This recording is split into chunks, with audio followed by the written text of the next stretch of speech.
Bħal Prim Ministru Robert Abela, l-Kummissarju tal-Pulizija Angelo Gafà spiċċa jinħeba wara l-inkjesta maġisterjali li għaddejja bħalissa dwar il-mewt taż-żagħżugħ Jean Paul Sofija.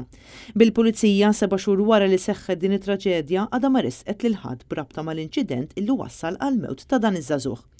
L-4 filgħodu wara ħafna ġimgħat ma jidher kważi imkien Net News ikkonfronta lill-Kummissarju tal-Pulizija Angelo Gafà dwar numru ta' każijiet pendenti li dwarhom il-korp għadu ma ħajebda azzjoni, fosthom il-każ traġiku ta' Jean Paul Sofija.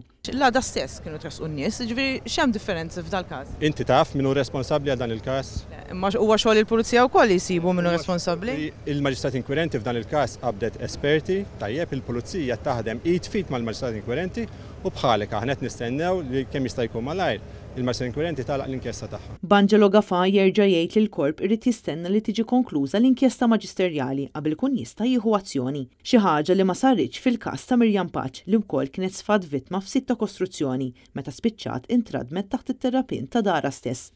Dakinhar l-għada eżatt ta' traġedja mal-ewwel kienu tresqu 4 persuni l-qorti, dan meta l-inkjesta tal-Maġistrat kienet għadha mhix konkluża. Dilhom għandha dritt li tkun taf x'wassal biex miet bina? Ekku, u għallek qed nagħmel allura referenza li din hemm inkjesta maġisterjali u l-Pulizija bil-ħerqa kollha qed tistenna l-konklużjoni tal-inkjesta. Titfgħu kollox fuq il-Maġistrat u fuq il-qorti. Inti u l-istess kliem ukoll li qed jgħidilna il-Prim Ministru Robert Abela. Jiena nitkellem għalija nnifsi ma nitkellem għal ħadd ieħor. Jekk inti taf min hu responsabbli għal il-każ, allura ejja fuqna ħalli nkunu nistgħu nipproġetu għandek. M'għandek il-ħadd li torbotlek idejk u qed jgħidlek biex ma titkellimx iżomm sik. Assolutament, ġejt fuqek jien biex tistaqsini l-mistoqsijiet. Intant saqsejna lil Gafà anke dwar id-denunza li ressa il-Partit Nazzjonalista iktar minn 60 jum ilu, fejn il-kap Bernard Grech flimkien ma' deputat Adrian Delija kienu talbu lill kummissarju jinvestiga numru ta' nies li kienu involuti fid-dil skandaluż ma' Vitals u Stewart. B'Angelo Gafà jerġa' jitfaħħa fuq il-qrati. Dwar id-denunza li kien ressaq il-Partit Nazzjonalista 60 jum ilu.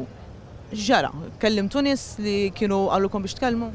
Taf ukoll li dwar dak il-każ partikolari hemm inkjesta maġisterjali u l-istess dal-każ il-Pulizija ġabat tal-attenzjoni kien denunzja lill-Maġistrat Inkwirenti u l-istess hemmhekk qed naħdmu fuq direzzjoni tal-Maġistrat Inkwirenti. Ikkonfrontat bil-mistoqsijiet ta' Net News dwar il-fatt li fl-aħħar ġimgħat kien assenti kompletament mill-midja u mill-skrutinju tal-ġurnalisti, Gafà għalinna biss li b'mod regolari jkun tilgħu nies estradarjali. Hawn ħafna skiet min-naħa tiegħek qed tkun hawn ħafna nies li qed jindunaw biha il-ħaġa.